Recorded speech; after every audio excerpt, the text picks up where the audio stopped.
Hello and welcome to an Inspector Calls webinar for years 10 and 11. We are looking at Eva Smith in quotations, and we're hoping to understand her character, link these quotations to some of the key themes and ideas of the play, and to use subject terminology as we analyse them. So Eva Smith is the everyman character in this play. That means she represents not just herself, but she represents the working class experience, working class people who have been exploited by the privileged classes. Now, Eva Smith, however, we can see that she's an upbeat, fun-loving young woman full of great potential. And Burling even says of her, she was a lively, good-looking girl, country-bred, and a good worker too. So this adjective lively really just means that, as opposed to what happened at the end of the play, she was someone who was sparky, full of life and full of hope. And also the fact that the word good looking as a compound adjective and the adjective good is used again. So there's something about her that was wholesome, that was pleasing to others around her. Country bred suggests that she has been in a place with air and space and freedom, and she's got those morals, that background that's secure and stable. And also the fact that the adverb to is used means that this is a list. There are many attributes and qualities to her that are very acceptable and very good. So here we can see that she's a woman of great potential. And we can also see that she's someone with strong moral principle. Eric says of her, she stopped taking money from me. When she found out that Eric was giving her stolen money to support herself and the baby, when she had become pregnant, she stopped taking money. So that verb stopped, it shows it's a final decision. She didn't go back on her word. It shows that despite her need, despite her desperation, she knew that crime and theft were wrong and she stopped taking the money. This is significant because despite being working class, despite with someone who was less privileged and even desperate, she doesn't stop having her principles. And this, because she's a symbol of the working classes, represents that the working classes are not all criminals or trying to take advantage.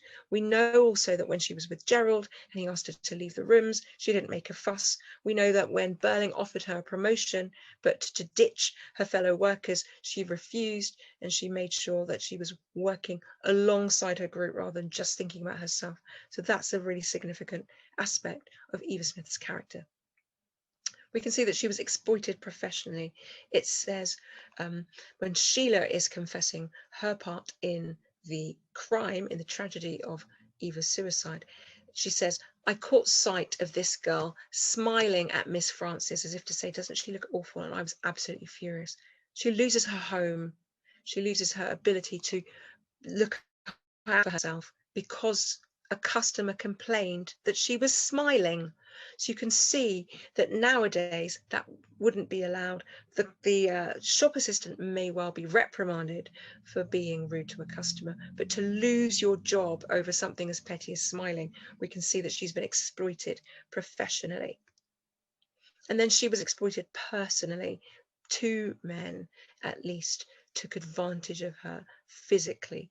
And in her diary, the inspector says she felt there'd never be anything as good again for her, so that she had to make it last longer. Now that comparative adjective longer suggests that this is something that was incredibly important and precious, but it was a time when she was someone else's mistress. She was having an affair with a man who was already engaged, and for her that was the best that life could offer her. And that really represents personal exploitation. And then when Eric confesses that I threatened to make a row, it shows at the end of a drunken night, instead of being able to tell him to go home, he forced himself on her. And that word threatened really has that force of malice in that verb, that he would have turned nasty if she didn't give in to him physically. Finally, I want us to look at the fact that she's socially disadvantaged. She goes to Mrs. Burling's Bromley Women's Charity and she's rejected. Why?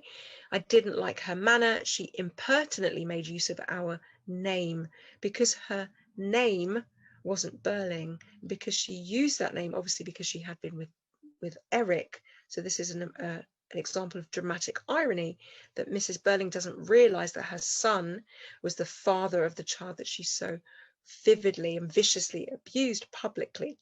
She said she didn't like her manner. And that word impertinently, that verb impertinently, is showing that socially she doesn't have the right to try and be an equal to Mrs. Burling. She doesn't have the right to try and use a name that would get her favour. So she is a girl of great advantage, a woman of strong moral principles, but she is professionally and personally disadvantaged and exploited and socially disadvantaged.